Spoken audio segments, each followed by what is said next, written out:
Et bienvenue dans la soute de l'A400M, l'avion que je pilote depuis 2020.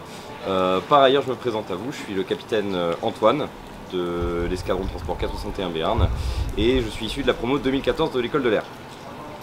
Bien, je sais pas si vous voyez clairement, là on a une soute disposée en mode plutôt standard avec un sol plat qui est à même de pouvoir recevoir des véhicules, des passagers, et on a donc une disposition de sièges sur les côtés qui permet d'emporter 54 passagers. Un des avantages de la 400M, c'est que la soute, elle est complètement modulable. On peut en effet charger également des palettes. Je ne sais pas si vous pouvez voir juste sur le côté ici. On en a dressé un à titre d'exemple. Donc en fait, il suffit de prendre ces petites barres centrales, les déclipser, les retourner et en dessous, vous avez ces petites roulettes. Vous soulevez également ces bordures à droite et à gauche, vous faites ça sur toute la soute et vous êtes à même de pouvoir prendre des palettes. Palettes qu'on peut prendre au nombre de 9. On peut également configurer la soute autrement en rajoutant une lignée de sièges centraux, ce qui permettra à la 400 d'emporter jusqu'à 116 passagers. On peut même faire plus que ça dans des conditions d'urgence. C'est ce qu'on a fait notamment pour l'opération Apagan, puis l'opération Sagittaire. Apagan donc pour l'évacuation de ressortissants depuis Kaboul, et Sagittaire, l'évacuation de ressortissants qu'on a fait en avril au Soudan.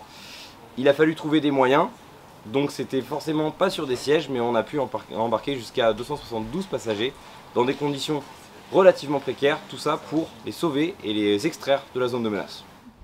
L'un des objectifs de la 400M en tant que transporteur tactique, c'est bien de pouvoir larguer son fret. On peut le faire de différentes manières.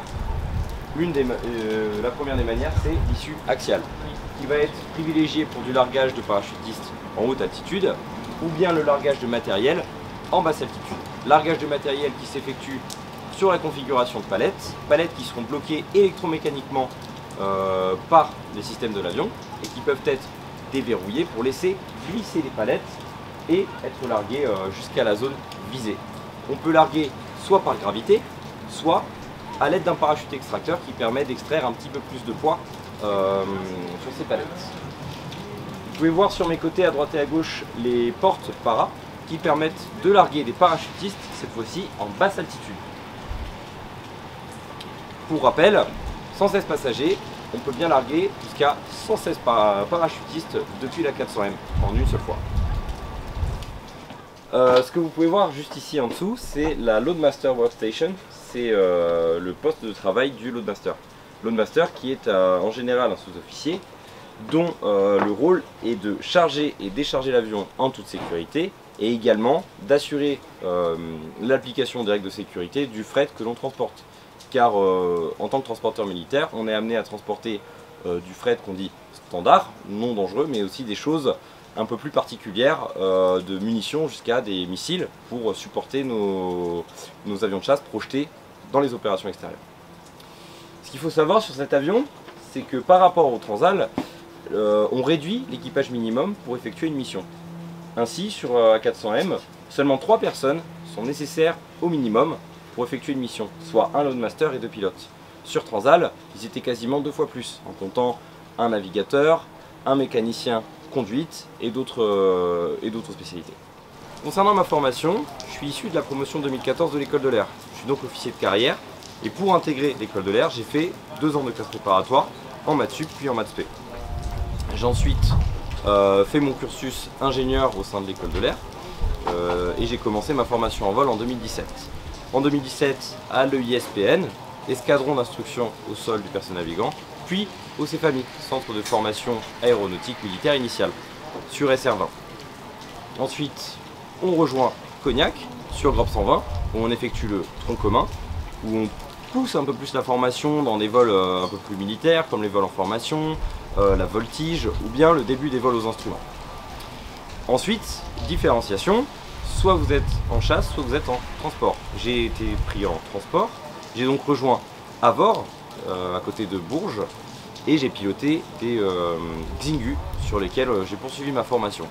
À l'issue d'Avord, j'ai été breveté pilote de transport et j'ai rejoint initialement l'escadron de transport 161 Touraine sur A400M pour un an plus tard faire partie de l'équipe qui a permis la renaissance de l'escadron de transport 461 Béarn.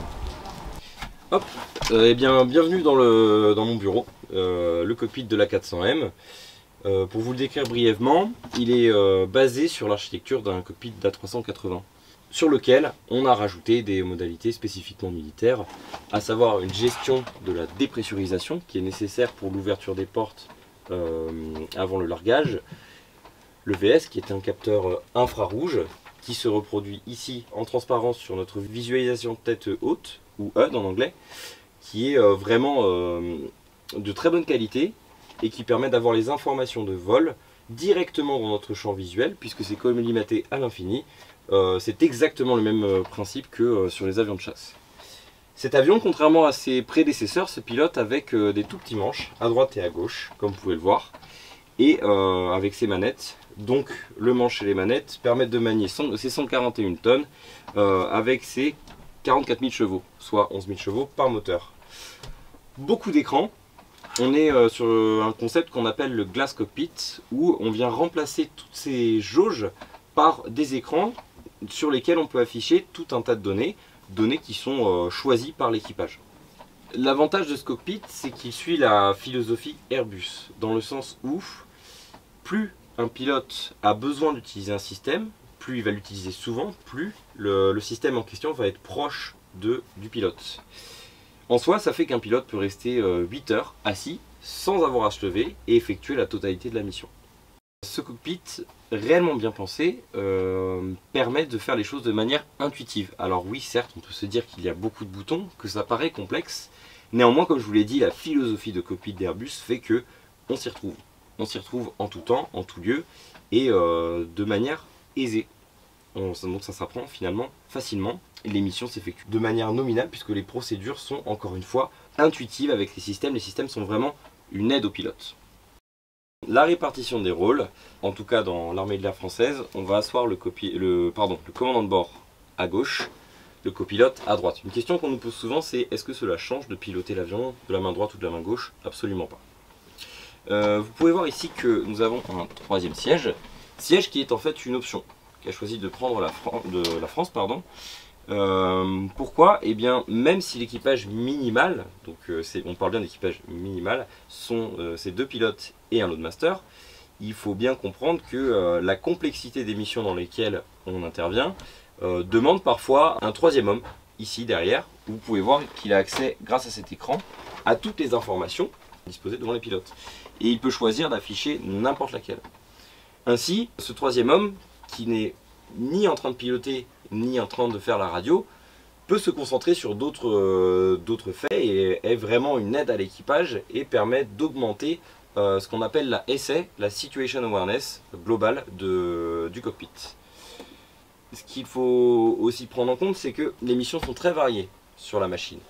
On peut partir d'une projection stratégique, donc emmener du fret loin, le projeter depuis la métropole jusque la zone d'opération extérieure, ou bien agir depuis une base un peu plus proche et faire des missions de type tactique, c'est-à-dire agir directement sur le terrain, faire des posées d'assaut, faire des largages. Ça, c'est vraiment le cœur de domaine de l'A400M.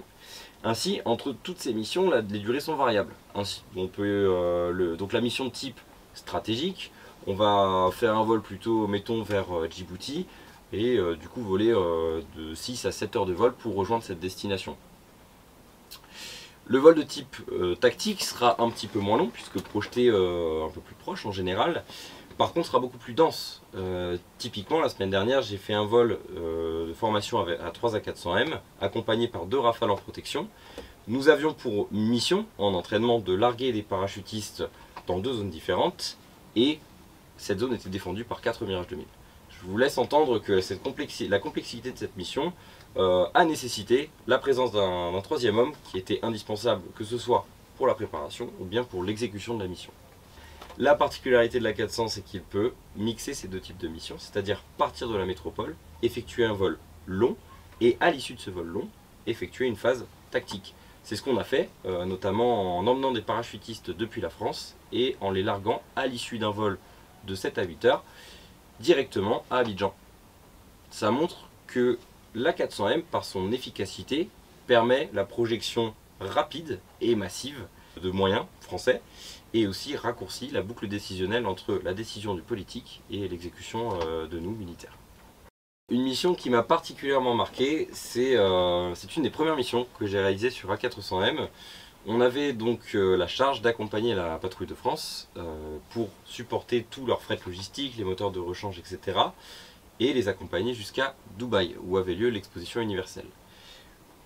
Pour nous remercier, les pilotes de la patrouille de France nous ont proposé de monter à bord de leurs avions, et c'est ainsi que j'ai pu faire un vol à bord du 6e avion de la patrouille de France, Atos numéro 6, et j'étais donc dans cet avion de la patrouille de France lorsque les couleurs de la France ont été déployées par les fumigènes dans les airs au-dessus du salon de de l'exposition du c'est pas possible, au-dessus de l'exposition universelle à Dubaï.